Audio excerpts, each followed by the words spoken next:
Les figures de style. Qu'est-ce qu'on appelle une figure de style? On dit aussi, petite parenthèse, figure de rhétorique, ce qui signifie exactement la même chose.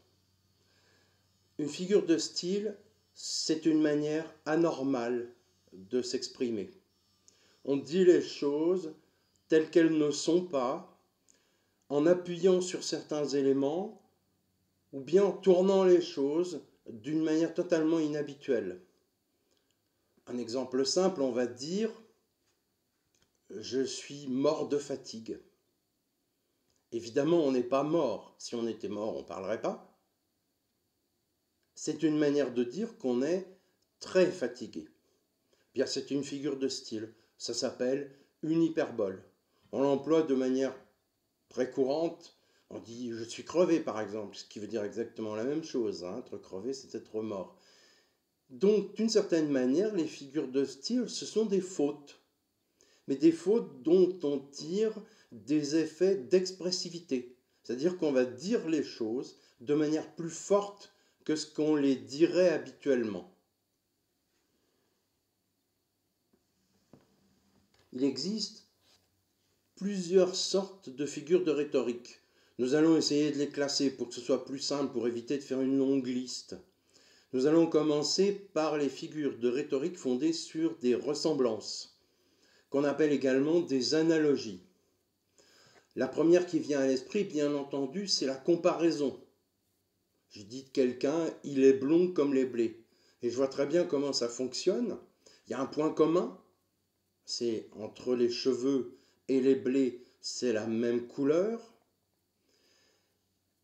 Ça fait 3 points.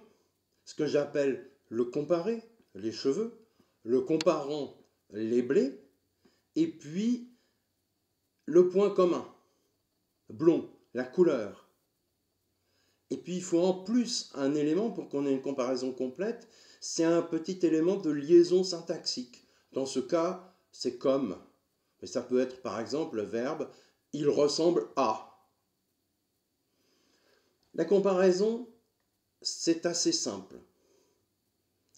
C'est à peine une figure de style. On va passer tout de suite à quelque chose d'un petit peu plus complexe, mais beaucoup plus poétique, ce qu'on appelle la métaphore. La métaphore, c'est une comparaison, mais une comparaison à laquelle on a enlevé beaucoup d'éléments. Par exemple, Apollinaire, à la fin de Zone, son grand poème Zone, dans Alcool, écrit « Soleil, cou coupé ». Si je développe, si j'en fais une comparaison, je vais écrire quelque chose comme « Le soleil est rond et baigne dans le rouge comme une tête dont le cou a été coupé ». On voit que c'est beaucoup moins intéressant, c'est beaucoup plus compréhensible, c'est beaucoup plus clair, mais c'est aussi beaucoup moins intéressant. La métaphore, c'est une sorte de comparaison compressée. On ne dit pas quel est le point commun, c'est au lecteur de le retrouver, et de toute façon, on n'utilise jamais l'élément de comparaison, l'élément de liaison syntaxique. Le comme, le ressemble à l'air de, jamais. On a un contact direct entre le comparant et le comparé. Ensuite, il y a des métaphores un petit peu particulières. Par exemple, la personnification, qui fait une analogie entre un élément non animé, une chose, un objet, et une personne. Un exemple tiré de Zola, l'alambic gardait une mine sombre. L'alambic, c'est un dispositif chimique avec lequel on fabrique de l'alcool, par exemple, c'est le cas dans le texte de Zola. L'alambic n'a pas de mine, il ne fait pas la tête, l'alambic, il n'est pas triste, l'alambic. Mais dans ce cas, il est comparé avec une personne. On peut aller encore un petit peu plus loin dans le domaine des analogies et on va trouver l'allégorie. L'allégorie, c'est une personnification, mais ce qui est personnifié, ça n'est pas un objet, ça n'est pas une chose, c'est quelque chose d'abstrait. On connaît tous l'allégorie de la justice, par exemple, qui est une femme, parce que c'est la justice, qui tient une balance parce qu'elle pèse les torts de chacun. Elle a un glaive parce qu'elle est là pour trancher, pour décider. Elle a un bandeau sur les yeux parce qu'elle ne regarde pas qui elle juge. Elle se contente d'entendre ce qui lui est rapporté. Nous allons passer maintenant à un deuxième type de figure de style, qui est les figures de style qui ont une base logique. Il y en a deux, essentiellement, qui sont la métonymie et la synecdoque. La métonymie remplace le mot qui désigne un objet par le mot qui désigne un objet qui a un contact avec le premier. L'exemple le plus simple, c'est boire un verre. Je bois un verre. Non, je ne bois pas un verre, évidemment, ça ne se boit pas. Je bois le contenu du verre, c'est-à-dire ce qui est en contact avec l'intérieur du verre. D'autres exemples, on peut remplacer le nom d'un livre par le nom de l'auteur. Je ne vais pas lire un roman de Balzac, je vais lire un Balzac. On peut remplacer aussi l'effet par la cause, ou l'inverse. Par exemple, on va dire que quelqu'un boit la mort, a bu la mort, pour dire qu'il a été empoisonné. Il n'a pas bu la mort, il a bu quelque chose, il a bu un liquide qui a causé la mort. On remplace la cause par l'effet. La synecdoque, c'est encore plus simple. La synecdoque, c'est remplacer le mot qui désigne un objet par le mot qui désigne une partie de cet objet. On va dire que on a vu une voile. Évidemment, on n'a pas vu une voile, on a vu un bateau à voile. Mais on va dire une voile, et c'est une synecdoque. De la même manière, on va remplacer le nom d'un objet par le nom de la matière qui le compose. Et on va parler de croiser le fer, par exemple. Croiser le fer, ça veut dire se battre à l'épée. Donc on remplace le nom épée par le nom qui désigne la matière dont elles sont composées. Nous allons parler maintenant des figures de style qui sont fondées sur la répétition ou la succession d'éléments. La première qui vient à l'esprit, c'est bien entendu la répétition. Quand un mot se trouve répété, et on se rend bien compte que ça va permettre d'insister. Mais il existe d'autres formes de répétition et d'insistance par répétition. Par exemple, la redondance. La redondance, c'est répéter une idée sans répéter le mot qui désigne cette idée. Par exemple, je le dis bien haut, je l'affirme et je le proclame. En fait, c'est 3 fois la même chose. Une autre manière de répéter, c'est le pléonasme, qu'on connaît sous la forme d'une erreur. Monter en haut, descendre en bas, sortir dehors. Mais on peut utiliser aussi le pléonasme de manière expressive. Dans ce cas, on fait se succéder 2 mots dans la même expression qui signifient exactement la même chose. Une autre forme de répétition, c'est la gradation. C'est une redondance, en général sur un rythme ternaire. On dit 3 fois la même chose, mais chaque fois c'est un petit peu plus fort. On parle de gradation ascendante, ou bien c'est un petit peu moins fort et on parle de gradation descendante. Un exemple, je l'aime, je le chéris, je l'adore. C'est 3 fois la même chose, mais c'est chaque fois un petit peu plus fort. Ça fait comme 3 marches d'un escalier par lequel on monte. On peut descendre aussi. Dans le même genre, on va trouver la périphrase. La périphrase consiste à remplacer un mot par sa définition. On va dire, au lieu de dire Paris, on va dire la capitale de la France. On va trouver également dans cette catégorie l'énumération, à laquelle on met bout à bout des choses dans un certain ordre. Il prit le train, le bateau, une voiture et à nouveau le train. Il y a un ordre. Il y a une succession importante de choses, mais dans un ordre. Au contraire, dans l'accumulation, c'est comme une énumération, c'est-à-dire il y a un certain nombre de choses, mais c'est en vrac. On accumule des choses, on fait un tas de choses, et c'est tout. Maintenant, nous allons trouver les figures d'opposition. Il y a essentiellement 3 figures d'opposition. La première, c'est l'antithèse. L'antithèse consiste à mettre en parallélisme, nous allons voir ce mot plus tard, 2 expressions qui sont opposées. Lui regarde en avant, je regarde en arrière. C'est un vers de Victor Hugo. On remarque qu'on a une répétition et 2 mots opposés, avant, arrière. Dans l'oxymore, nous avons 2 mots qui sont en contact direct dans la même expression, cette fois, et qui sont en opposition. Un soleil noir.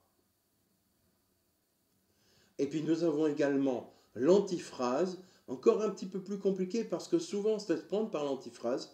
Il faut bien, dans l'antiphrase, comprendre que ce que l'auteur veut nous dire, c'est le contraire de ce qu'il a l'air de nous dire.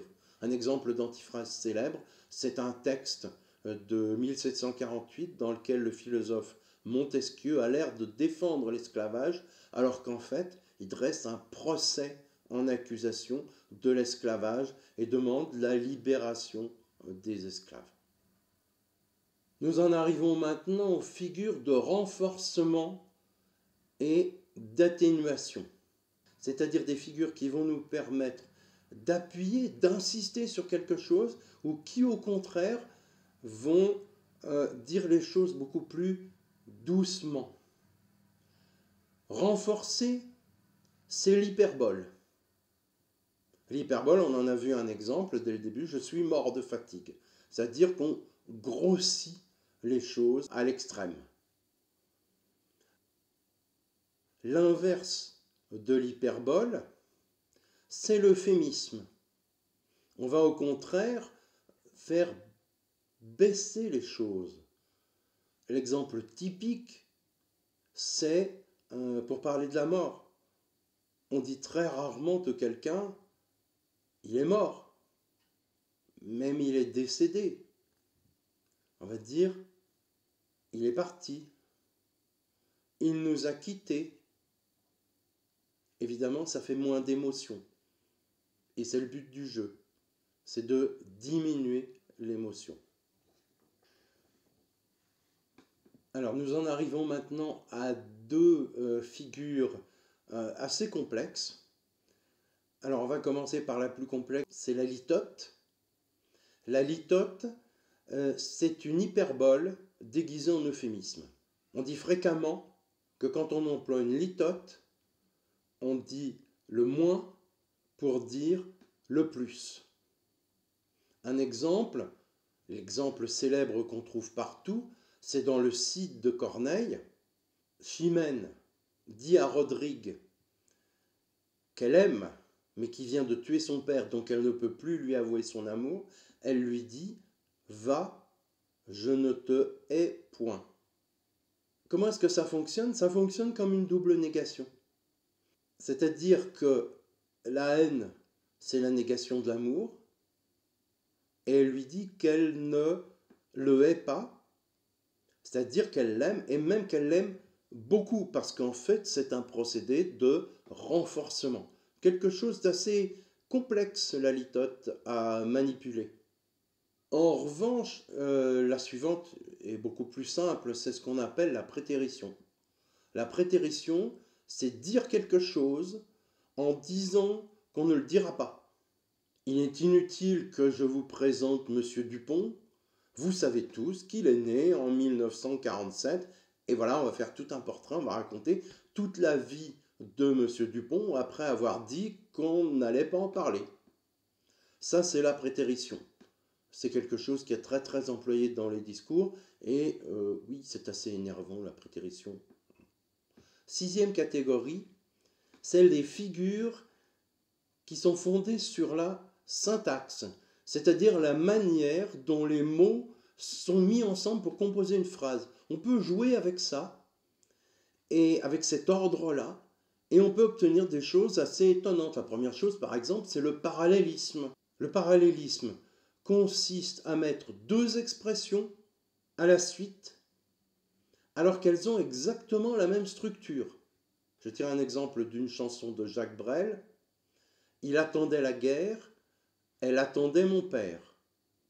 On a un sujet qui a un pronom personnel, on a un verbe qui là est même le même verbe, mais c'est pas obligé, qu'au même temps il y a la même personne, et derrière on a un groupe nominal, complément d'objet direct. La guerre, mon père. Le chiasme. Le chiasme, c'est comme un parallélisme, mais la deuxième fois, dans la deuxième expression, les mots sont inversés par rapport à la première. Un exemple, univers nouveau, nouvelle solitude. On a deux expressions dans lesquelles on trouve un nom, un adjectif. L'adjectif elle-même, mais ce n'est pas obligé. Seulement, dans la première expression, on a d'abord le nom et ensuite l'adjectif. Et dans la deuxième expression, on a d'abord l'adjectif, ensuite le nom. Il y a eu un croisement. C'est ce que ça veut dire, chiasme. Ça veut dire croisement. Une autre figure de style qui joue sur la syntaxe, c'est l'ellipse. Nous connaissons l'ellipse narrative qui consiste à ne pas raconter quelque chose qui s'est produit, mais que le lecteur va être capable de restituer, de retrouver. Nous nous trouvons ici dans ce qu'on appelle une ellipse grammaticale, c'est-à-dire qu'il va manquer un mot, plusieurs mots, dans la phrase. Son cas à venir vont être bien reçus. Par exemple, il manque les sujets. L'inversion consiste à employer des mots dans un ordre différent de celui qu'on attendrait. Par exemple, on va dire « à sa table accoudée, du vin il se versait ». Normalement, c'est « accoudé à sa table, il se versait du vin ». Donc on inverse. Deux fois ici d'ailleurs. Accoudé à sa table, accoudé. Du vin il se versait, en fait c'était il se versait du vin. Et pour finir, donc, le zeugme. Le zeugme, c'est un mot qui signifie attelage. Le zeugme consiste à atteler deux mots qui n'ont pas grand-chose à voir ensemble au même verbe ou au même adjectif. Comme on attellerait par exemple deux bœufs à la même charrette. Alors, il y en a un roux et puis l'autre blanc, mais de la figure de style, on peut tirer des effets assez étonnants, souvent des effets comiques d'ailleurs. Il fut blessé à Verdun et à la fesse droite. On a deux compléments circonstanciels de lieu qui dépendent tous les deux du même verbe. Il fut blessé, mais évidemment, ils n'ont rien à voir l'un avec l'autre. L'un désigne la localité, la bataille dans laquelle il fut blessé, et l'autre l'endroit de son corps auquel il fut blessé, un endroit assez peu glorieux d'ailleurs. Il y a une figure de style quand on utilise le langage pour autre chose que pour communiquer, c'est-à-dire pour convaincre, persuader, exprimer quelque chose. À ce moment-là, il y a toutes les chances que l'on emploie des figures de style. C'est bien de savoir reconnaître une figure de style, mais l'essentiel, c'est de se poser la question de savoir à quoi sert cette figure de style. Pourquoi l'auteur a-t-il utilisé une figure de style? Quel est l'effet qu'il a voulu produire? Qu'est-ce qu'il recherchait? La figure de style, la figure de rhétorique, a pour fonction de sortir le langage de ce à quoi il sert habituellement, c'est-à-dire à communiquer. On va utiliser le langage pour autre chose que la communication. On va utiliser le langage pour exprimer quelque chose, pour essayer de convaincre, de persuader quelqu'un. Et c'est ça qu'il va falloir retrouver. Chaque fois qu'on va avoir une figure de style, à quoi est-ce qu'elle sert?